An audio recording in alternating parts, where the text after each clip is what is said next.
Hello, मेरा नाम है सुनील गुणपाल और हम पढ़ रहे हैं कक्षा 8 की गणित प्रश्नावली 6 वर्ग और वर्गमूल। ठीक है ना। वर्ग कैसे याद करें? ठीक है, वर्ग और वर्गमूल तो लिखते कैसे? वर्ग हमें पता है, वर्ग का क्षेत्रफल कैसे याद करते हैं? लिखते क्या है? भुजा इंटू भुजा लिखते हैं, या फिर लिखते हैं ए स्क्वायर, या फिर भुजा स्क्वायर लिख सकते हैं। ठीक है ना। तो वर्ग का क्षेत्रफल क्या होता है? भुजा स्क्वायर। ठीक है, तो हम वर्ग का क्षेत्रफल होता है भुजा इंटू भुजा, यानी भुजा की स्क्वायर, या ठीक है ए की स्क्वायर लिख सकते हैं। तो हमें जब भी कोई भी संख्या का वर्ग पूछ ले, जैसे वर्ग याद करना हो किसी भी संख्या को, है ना, अपने को क्या दे रखी हो? संख्या दे रखी है और पूछ ले वर्ग बताएं, तो लिखते हैं कैसे? देखिए भाई, संख्या यहाँ लिखते हैं, जो वर्ग, संख्या और वर्ग लिखते हैं, बीच में एक लाइन खींचेंगे। ठीक है, जैसे मुझे पूछ ले एक का वर्ग होता है संख्या, एक का वर्ग कितना होता है, तो हम लिखते हैं क्या? भुजा इंटू भुजा, यानी इस संख्या को कितनी बार गुणा करते हैं? 2 बार गुणा करते हैं, यानी हल क्या आएगा इसका? 1 आएगा। ठीक है, और अपने पास यदि पूछ ले 2 का वर्ग बताइए भाई, तो 2 इंटू 2 होता है, यानी 4 होता है, 2 इंटू 2। ठीक है, तो वर्ग क्या होगा इसका भाई? 4 हो गया। अपने पूछ ले 3 का वर्ग बताए, तो लिखते कैसे? 3 इंटू 3, अपन लिख देते 9। ऐसे अपने को पूछ ले 4 का वर्ग, तो लिखते कैसे? 4 इंटू 4 इक्वल लिखेंगे क्या? 16। 5 का वर्ग पूछे तो लिखते हैं 5 इंटू 5, यानी 25 हो गया। ठीक है ना। इस आधार पर क्या कर लेंगे आप? कोई भी संख्या का वर्ग आसानी से क्या कर सकते हैं, उसे मल्टीप्लाई करके, गुणा करके क्या कर लेंगे? याद कर सकते हैं। और हम लिख सकते हैं क्या यहाँ पर? यही सूत्र लिख देते हैं। जैसे हमने पूछ ले n का बताइए, या फिर a का वर्ग बताइए, कैसे लिख देते? a का वर्ग बताइए, तो लिखते क्या है? a इंटू ए लिख सकते क्या है? a की स्क्वायर लिखते हैं। क्या लिखते हैं? a, यदि हमें पूछ ले a का वर्ग, तो लिखते हैं a इंटू ए इक्वल होगा a का स्क्वायर। ठीक है ना, a का वर्ग होगा। अपने को जब उनके वर्ग याद करना होता है तो लिखते क्या? संख्या लिख देते हैं। आपको याद कर लेना, ठीक है ना, संख्या और वर्ग साथ साथ में क्या करेंगे? नोट भी कर लेंगे, संख्या और वर्ग याद करने हो तो लिखेंगे कैसे? देखिए, 1 का वर्ग क्या होता है? 1 होता है। 2 का वर्ग होता है 4। 3 का वर्ग कितना होता है भाई? 9 होता है, ऐसे ही कर लेंगे। 4 का वर्ग क्या होता है अपने पास? 16 होता है। 5 का वर्ग क्या होता है? 25। 6 का वर्ग होता है अपने पास 36। 7 का वर्ग होगा 49। 8 का होगा 64। 9 का होगा फिर भाई 81। ठीक है ना। 10 का वर्ग क्या होगा? 100 हो जाएगा। 10 का वर्ग क्या हो गया अपने पास? 100 हो गया। इसी आधार पर हम आगे भी याद कर सकते हैं। यहाँ वापस लिख रहा हूँ संख्या, आगे लिख दूंगा वर्ग। ठीक है ना, संख्या और वर्ग लिख रहा हूँ। जैसे अपने पूछ ले 11 का वर्ग, तो 11 को 11 से गुणा 121। 12 का पूछ ले 144। 13 का पूछ ले 169। 14 का पूछे तो 196 हो जाएगा। 15 का 225, और 16 का क्या होगा भाई? 256 लिख सकते हो वापस, 256। और 17 का 289 लिख देंगे। 18 का लिखेंगे क्या? 19 का क्या लिखेंगे अपन?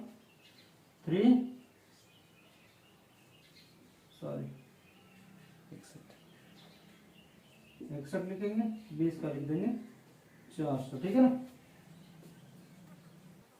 ऐसे भी देखो, हमने 20 तक तो लिख लिया, साथ साथ में क्या करेंगे? नोट्स बनाते रहना। ठीक है ना। आगे दोबारा लिख रहा हूँ संख्या, और यहाँ लिख रहा हूँ वर्ग। ठीक है ना, कोई संख्या ले रहा हूँ और उनका वर्ग लिखूंगा। ठीक है, जैसे 20 तक लिख दिया तो 21 का लिखूंगा क्या? 441 लिखूंगा। 22 का क्या लिखूंगा मैं? 484 लिखूंगा। ठीक है ना, 484। 23 का लिखूंगा 529। 24 का लिखूंगा 576। और 25 का क्या होगा अपने पास? 625 होगा। ठीक है ना। अपने को पता है 26 का लिख लेंगे, फिर 27 का, 28 का, 29 का, सबका लिख लेंगे। मैं बता रहा हूँ यहाँ पे 30 का क्या होगा भाई? 900 हो जाएगा। 35 का क्या होगा भाई? 1225 होगा। 40 का पता अपने को क्या होता है? हो जाएगा क्या भाई? 1600। और 50 का क्या हो जाएगा अपने पास 2500। ठीक है ना। इस आधार पे क्या कर लेंगे आप जो भी संख्याएं हैं उनके वर्ग याद कर लेंगे, याद भी कर लेंगे, गुणा करके देख लेंगे और आसानी से इन्हें याद भी कर लेंगे। ठीक है। मैं उससे भी जो आगे का लेवल है उसमें ट्रिक्स भी बताऊंगा कैसे इन्हें याद रखें आप। ठीक है ना। पर आपको ये क्या करना, बार बार रिवाइज करना, लिख के भी देखना साथ साथ में। एक का 1, 2 का वर्ग होता है 4, 3 का होगा 9, 4 का वर्ग होगा 16, 5 का 25, 6 का 36, 7 का वर्ग होता है 49, 8 का वर्ग होगा 64, 9 का वर्ग 81, 10 का वर्ग क्या होगा 100, 11 का वर्ग होगा 121, 12 का 144, 13 का 169, 14 का 196 होगा। ठीक है ना। 15 का वर्ग हमें पता है, देखिए 15 को 15 से मल्टीप्लाई करेंगे तो 225 आएगा। 16 का होगा 256, 17 का 289 होगा, 18 का 324, 19 का होगा 361, 20 का होगा अपने पास 400। यहाँ पे मैं ज्यादा नहीं लिखा, आप खुद ही कर लेंगे। ठीक है ना।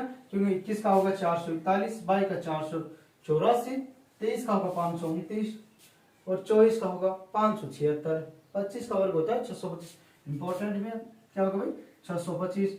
30 का क्या होगा भाई 900, 35 का होता है 1225 और यहाँ 40 का होगा क्या भाई 1600, 50 का होगा 2500। ठीक है। आप क्या करेंगे नोट्स बना ले या फिर क्या करें स्क्रीनशॉट ले सकते हैं। ठीक है ना। हो गया ना। तो इसकी सहायता से क्या कर लेंगे आप आसानी से वर्ग ज्ञात कर सकते हैं। ठीक है ना। हाँ तो कभी कभी क्या कि अपने को पूछ लेता है, कुछ संख्या दे रखी होती है, यहाँ बीच में कुछ 4 ऑप्शन दे रखे होते हैं ए, बी और सी और डी। ठीक है ना। यहाँ कोई 4 ऑप्शन दे रखा होता है और पूछ लेता है बताइए कि दी गई संख्या एक पूर्ण वर्ग संख्या है या फिर नहीं है। ठीक है ना। तो हमें क्या करना है, इसके लिए चेक करना होता है कि उसका अंतिम अंक क्या होता है। अपने यहाँ देखेंगे ना 1, 4, 9 इकाई का अंक देखना है 1, 4, 9, 6, 5, 6, 9, 4, 1, 0। वापिस यहाँ देखेंगे इन्हीं संख्या क्या होता है रिपीटेशन होता है। यदि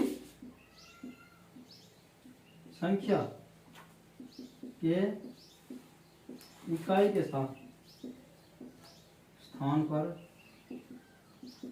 इकाई के स्थान पर क्या हो भाई इकाई के स्थान पे ये संख्या है जैसे 0, 1, 4, 5, 6 और 9 आ जाए। यदि इनमें से कोई भी संख्या आ जाए तब तो बता देंगे क्या कि दी गई संख्या एक पूर्ण वर्ग संख्या है, वरना नहीं। जैसे यहाँ लिख रहा हूं मैं,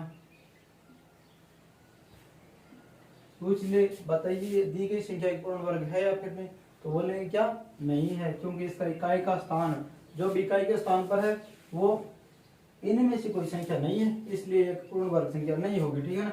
यदि संख्या के इकाई के स्थान पर यहाँ बीच में से 2, 3, 7, 8 और क्या बच गया भाई 3, 3, 6 एक और बच गया, क्या शेष रहा है यहाँ से 1 या 2 या 3, 4, 5 या 6, 7 और 8। इनमें से यदि कोई संख्या आपको मिले तो बोलेंगे क्या भाई कि यदि ये संख्या आपको इकाई के स्थान पर मिले तो बताएंगे क्या कि दी गई संख्या एक पूर्ण वर्ग संख्या नहीं है। तो यदि संख्या इकाई के स्थान पर ये हो, स्थान पर ये संख्या मिले, तब दी गई संख्या एक पूर्ण वर्ग नहीं होगी, वर्ग नहीं होगी। क्या नहीं होगी भाई पूर्ण वर्ग नहीं होगी। ठीक है ना।